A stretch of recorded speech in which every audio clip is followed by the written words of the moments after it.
మన పెన్షన్ వచ్చే కార్యక్రమాలు కానివ్వండి, రావాలనుకుంటే కార్యక్రమాలు కానీ ప్రతి ఒక్కరికి చేసి చూపిస్తామని మీ అందరికీ తెలుసు. పార్లమెంట్ ఎలక్షన్ ఎన్నికల్లో ఏం జరిగిందో, మన మున్సిపల్ ఎన్నికల్లో ఏం జరిగిందో మీ అందరికీ మళ్ళా పాటిస్తున్న ముఖ్యమంత్రి గారు మేము అందరం టీంగా తప్పకుండా మనం నిలబెట్టిందా అంటే ఇక్కడ మున్సిపల్ ఎన్నికలు చూస్తాం. 8 ఎన్నికల్లో 8 కాంగ్రెస్ సర్పంచ్ చూస్తే 80 కాంగ్రెస్ పార్టీ. కానీ మీరు ఇక్కడ చెప్తున్నప్పుడే సర్పంచులు అనేది పార్టీ కూర్చునే కాదు. మీరు గ్రామంలో ఏ పేదవాడు వచ్చినా దగ్గరికి తీసుకోండి, ఆపదలో ఉన్నవాడిని ఆదుకోండి. అదే అప్పుడే మన గౌరవం పెరుగుతుంది. నువ్వు నాకు పోలేదు, నా పార్టీ కాదు, ఇట్లా మాట్లాడుతూనే దళిత ప్రదర్శన తీసుకొని అలా కార్యకర్త పట్టుకుంటే ఏమైనా కూర్చోండి కదా.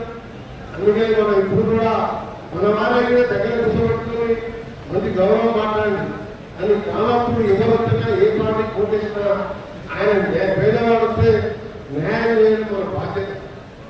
నా దగ్గర నేను కూర్చున్నా, నేను 5 సార్లు ఎమ్మెల్యేగా, ఒకసారి ఎంపీగా చెప్తున్నా. ఎవరు వచ్చినా ఏ పార్టీ అయినా అడగలేదు. ఫస్ట్ రాగానే కూర్చోబెట్టి ఏమి నీ బాధ ఏంటని అడుగుతా.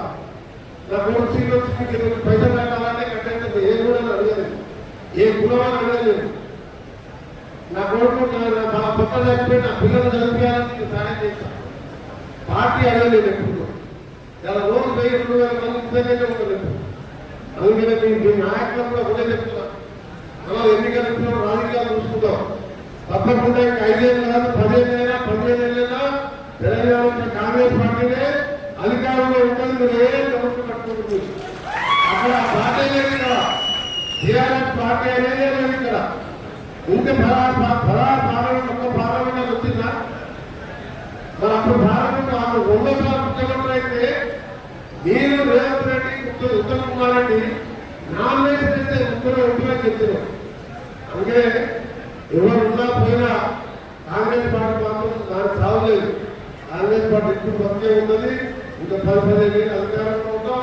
మీకు చెప్పిన పథకాలు చేస్తాం. మీ అందరికీ మరొకసారి చెప్తుంటే మీ అందరికీ మనస్ఫూర్తిగా అభినందనలు. మంచితనం మనం పెద్దలతో తెలిసింది కానీ మనం ఏ విధంగా ఉంటున్నామో ప్రజలు కూడా ఆ విధంగా మన గురించి తెలుసుకోవాలి. పెద్దవాళ్ళకి గౌరవించాలి. ఆ గ్రామంలో ఎవరైనా పేదవాళ్ళు కనబడితే, పేదవాళ్ళ గ్రామంలో కన్నీళ్ళు వస్తే ఆ కన్నీళ్ళు చూస్తే వారే నిజమైన నాయకులు. మీరు పొద్దున్నే రోడ్డు వేయాలన్నా, డ్రైనేజ్ ప్రతి ప్రభుత్వ కార్యక్రమాలు మన కూడా 18 లక్షలు ఇచ్చినాం. ఇంకా కూడా నిధుల పడతలేదు. ఏదో విధంగా అప్పులు తీసుకొచ్చినట్టు సరే గ్రామాల అభివృద్ధి చేసే బాధ్యత మాది. ముఖ్యమంత్రి గారు, మంత్రులు అందరూ కలిసి ఒక పెద్ద కార్యక్రమం అందరూ ఏమవుతుందంటే ఏదో 2 సంవత్సరాలు ఉన్నారు, తెలంగాణ వచ్చింది, దళితులు ముఖ్యమంత్రి చేస్తారంటే పాపం దళితులు అందరికీ ఒకసారి 2 సార్లు అవకాశం ఇచ్చారు. కానీ తెలంగాణ సోనియా గాంధీ కోరిక పిల్లల ప్రభుత్వం పిల్లలకు ఉద్యోగాలు రావాలి. మన ఎస్ఎల్పీ చూడగల ప్రాజెక్టు పూర్తయి మన ఫ్లోరైడ్ పై ప్రతి ఎకరానికి సాగునీరు రావాలి. ఢిల్లీ ప్రాజెక్టు సాగునీరు, ప్రాణాల ప్రాజెక్టు పూర్తి కావాలి. ఇవన్నీ కావాలనిస్తే కానీ అక్కడ బాగుపడేది ఒక కుటుంబం మాత్రమే. ఇలా పేదవాడికి ఒక్క దేశం కాదు 10 ఏళ్ళగా ప్రింట్ కూడా చేయలేదంటే దాని గురించి కూడా మాట్లాడడం వేసుకోవాలి. ఈ సంపదలకు ఒకటే చెప్తున్నాం, మీకు ఇలా ఐడి కార్డ్స్ వచ్చాయి.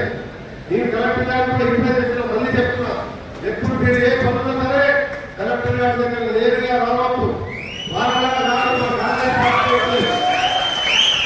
కాంగ్రెస్ పార్టీ అంటే వాళ్ళగా కాదు. ఆడేంటంటే 1, 2, 3 ఉన్నాడా, అల్లుళ్ళు, బావమతులు, సడ్డలు ఉన్నాడా. కాంగ్రెస్ పార్టీ అంటే ప్రజాస్వామ్యంలో 140 పెద్ద పార్టీ. ఇలా అందరూ నాయకులే. ఓట్ల దగ్గర ఎంతో సర్పంచ్ అంటే ఇక్కడ పెద్ద గ్రేట్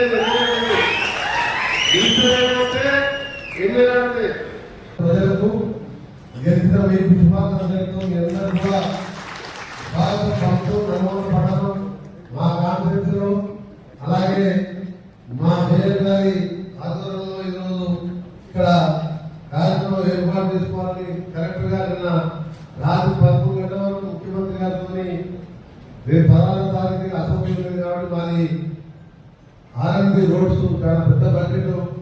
ఆ బడ్జెట్ మీటింగ్ లో 11 వరకు ఉన్నా తప్పకుండా మీరు రావాలి సార్ అంటే నాకు కూడా తప్పనిసరి పోవాలి. మీ అందరినీ అభినందించి నా అనుభవంతో పాటు మీ అందరూ కూడా కలుసుకొని శుభాకాంక్షలు చెప్పాలని రావడం జరిగింది. ఇంత పెద్ద వచ్చిన మీ అందరికీ పార్టీలకు అతీతంగా మీరు గెలుచుడే కాదు ఇంకా కూడా మళ్ళీ గెలుచుకుంటూ ప్రజలతో మంచి పేరు తెచ్చుకోవాలని